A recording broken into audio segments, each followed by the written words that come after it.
आप सभी को जय मसीह की। आप सभी का स्वागत है उस पाक खुदा की पाक हजूरी में। आइए हम एक बार फिर परमेश्वर की हजूरी में जुड़ते हैं और उसके सामर्थ्य और प्रेम को और गहराई से जानने का प्रयास करते हैं। आज का हमारा विषय है अन्य भाषाएं, कि कैसे अन्य भाषा हमारे जीवन के सभी संकटों को, सभी पहाड़ों को उखाड़ने की सामर्थ्य रखता है। इससे पहले कि हम इस विषय के गहराई में जाएं, हम सबसे पहले जानते हैं कि अन्य भाषाएं क्या है। प्रियो, अन्य भाषा एक ऐसा वरदान है जो परमेश्वर अपने बेटे और बेटियों को देता है। एक तोहफा है जो परमेश्वर हमें देता है। एक आत्मिक वरदान है जो परमेश्वर हमें प्रदान करता है।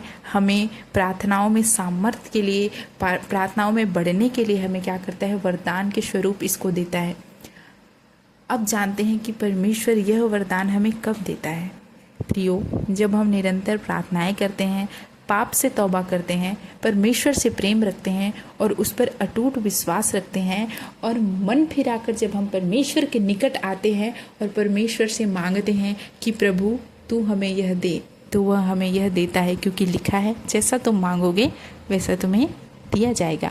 ठीक उसी रीति से जब आप परमेश्वर से मांगते हैं कि प्रभु तू अपने प्रेम को मुझ पर इस प्रकार प्रकट कर कि तू मुझे अपने अन्य भाषाओं के प्रेम से भर, तो वह आपको अन्य भाषाओं के वरदान से भर देता है। अभी तक हमने देखा कि अन्य भाषा क्या है और यह हमें कब मिलता है। आइए अब जानते हैं कि अन्य भाषाओं में जब हम प्रार्थनाएं कर रहे होते हैं तो क्या एग्जैक्टली हम क्या कर रहे होते हैं। प्रियो, जब हम देखते हैं पहला कुरिन्थियों उसका 14 अध्याय उसकी 2 आयत, तो वहाँ पे लिखा है, क्योंकि जो अन्य भाषा में बातें करता है वह मनुष्य से नहीं परंतु परमेश्वर से बातें करता है, इसलिए कि उसकी बातें कोई नहीं समझता, क्योंकि वह भेद की बातें आत्मा में होकर बोलता है। आमीन।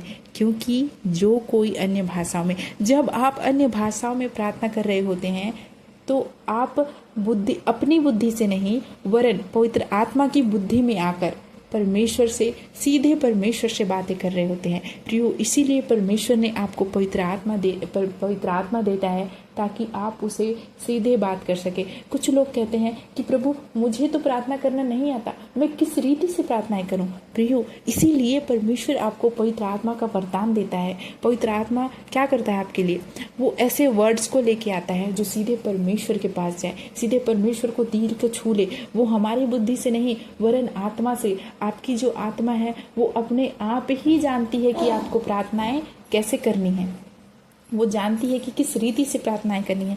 उसी रीति से प्रार्थनाएं जब आप अन्य भाषाओं में करते हैं तो पवित्र आत्मा आपके लिए एक एक वर्ड को चुन के लेके आती है और आपको परमेश्वर से बातें करने में सहायता करती है।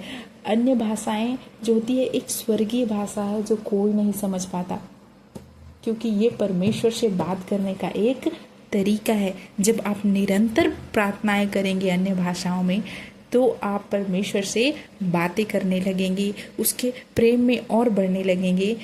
चलिए अब देखते हैं कि जब हम अन्य भाषाओं में प्रार्थनाएं करते हैं तो इसका हमारा जीवन में क्या प्रभाव पड़ता है।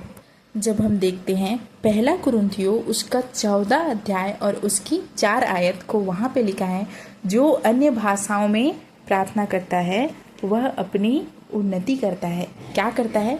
जो अन्य भाषाओं में प्रार्थना करता है वो आप ही अपनी उन्नति करता है।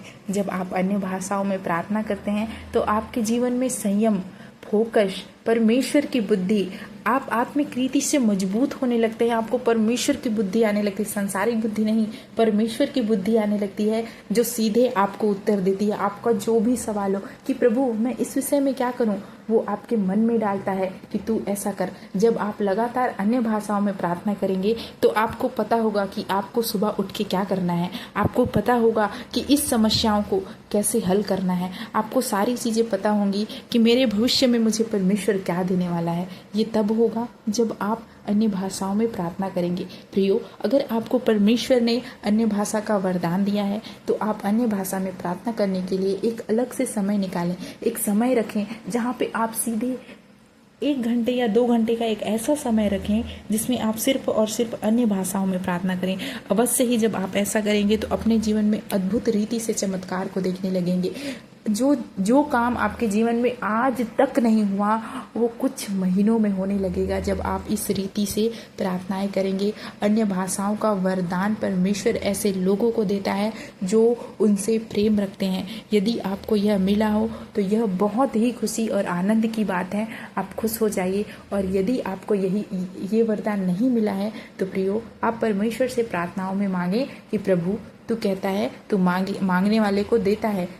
परमेश्वर, मैं तुझसे मांगती हूँ, तू मुझे इस वरदान से परिपूर्ण कर, और अवश्य ही परमेश्वर आपको इस वरदान से भर देगा। मैं आशा करती हूँ आपको यह विषय समझ में आया होगा, जिसमें हमने देखा पवित्र आत्मा कैसे अन्य भाषा हमारे जीवन को बदलती है, कि अन्य भाषा क्या है, इसका हमारे जीवन में प्रभाव क्या है, कैसे यह हमारे सारे जीवन की सारी रुकावटों को रोक देती है, यह हमारे जीवन की सफलता की क्या है, कुंजी है।